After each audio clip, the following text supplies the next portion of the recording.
மக்களுக்கு ஒன்றுமே செய்யலைன்னு எப்படி தெரியும்? அந்த முழுமையான பட்ஜெட் வந்த பிறகுதான், அந்த பட்ஜெட்டுடைய சாரங்கள் தெரிஞ்ச பிறகுதான் இது அவுட்லைனாக கொடுத்துருக்காங்க. எந்தெந்த ஹெட்டில் பணம் ஒதுக்கி இருக்கிறாங்க இப்போ அப்படின்றத நம்ம அதெல்லாம் முழுமையாக பட்ஜெட் வந்த பிறகு, விவாதம் முடிந்த பிறகு தான் இன்னும் அந்த தாக்கல் தான் பண்ணியிருக்காங்க. அதே மாதிரி திமுக இப்போ கூட தாக்கல் பண்ணாங்க. கடந்த முறை என்ன செஞ்சாங்க? சொன்னதை நிறைவேற்றியிருக்காங்களா? ஒன்றுமே நிறைவேற்றலை. குறிப்பாக நான் சொல்கிறேன், சீன பழமொழி ஒன்று இருக்குது, உங்களுக்கு தெரியும். ஒருவருக்கு மீனை சுட்டு கொடுப்பதை காட்டிலும் மீன் பிடிக்க கற்றுக் கொடுக்க வேண்டும் என்பதுதான் அந்த பழமொழி. அந்த பழமொழிப்படி தான் அம்மா அவர்கள் மாணவ செல்வங்களுக்கு, மாணவர்களுக்கு மடிக்கணி கொடுத்தாங்க.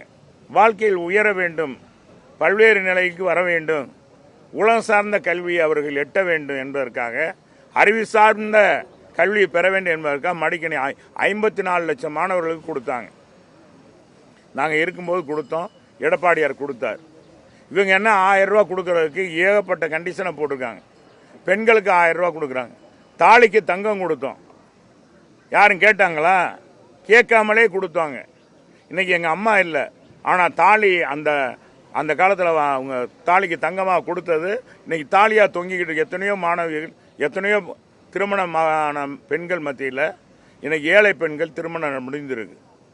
இன்னைக்கு அதே மாதிரி சைக்கிள் எல்லாம் அதே பாடப்புத்தகம் இலவசம் கொடுத்தாங்க.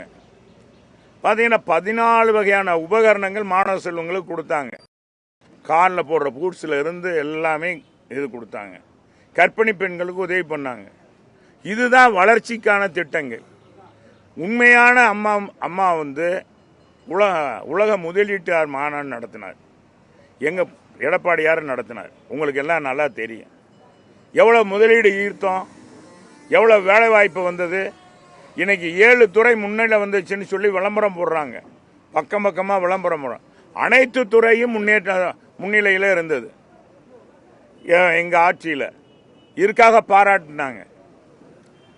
எங்கள் முதலமைச்சர் அம்மாவை பாராட்டினாங்க. அம்மா அதனால தான் நாங்கள் கொடுத்த அத்தனை நலத்திட்டங்களையும் நம்பி தான் அம்மா அவர்கள் 2016 தனித்து சட்டமன்றத்துக்கு நின்றாங்க. 234 தொகுதியிலும் அண்ணா திராவிட முன்னேற்ற கழகத்தை நிறுத்தினாங்களா இல்லையா?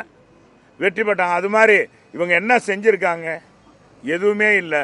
இது ஒரு நாடகம், மக்களை ஏமாற்ற இது ஒரு நாடகம். மத்திய அரசை சுட்டி காட்டிட்டு நடத்துருக்கு.